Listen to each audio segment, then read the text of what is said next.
persiapan pengamanan besok gimana? Baik, Assalamualaikum warahmatullahi wabarakatuh.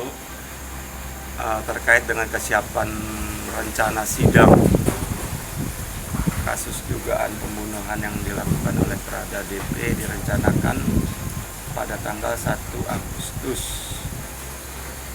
2019 besok ya. Pada hari ini kami dari pihak Kodam untuk mengecek kesiapan rencana sidang tersebut ya.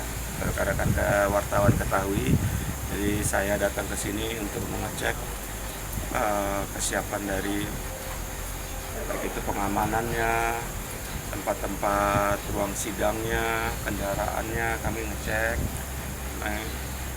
untuk memastikan bahwa proses sidang itu nanti berjalan aman ya dan lancar. Berapa Personil yang kita siapkan kurang lebih ada 100 orang ya.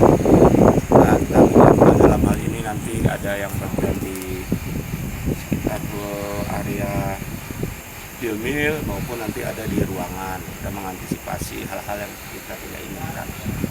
Kemudian kasus ini kan cukup lumayan viral nih. Apakah untuk kasus ini ada penebalannya, pengamanan atau sama saja seperti sampai saat ini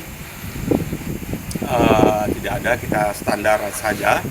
Kita akan sebelum itu nanti saya akan himbau kedua belah pihak ya, percayakan sama yang memimpin sidang nanti ya, fakta-faktanya nanti bisa didengarkan di dalam ruang sidang kan gitu ya.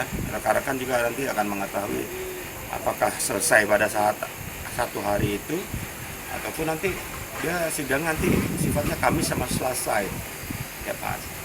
Status sidangnya sendiri terbuka atau tutup? Terbuka untuk umum ya, terbuka untuk umum sesuai itu bisa lihat kurang lebih nanti di dalam itu sekitar 45 lah ya yang bisa duduk, itu ada 45 orang yang kita mungkin membatasi nanti juga di ruangan ini ya, dipasang TV jadi yang tidak bisa masuk ke dalam bisa nonton di luar ya. Kita terbuka bahwa TNI ini tidak menutup-nutupi. Apabila ada personilnya yang salah ya kita sesuaikan dengan hukum yang berlaku. Yang salah kita hukum, yang berprestasi, yang mengharumkan nama bangsa ya kita berikan penghargaan.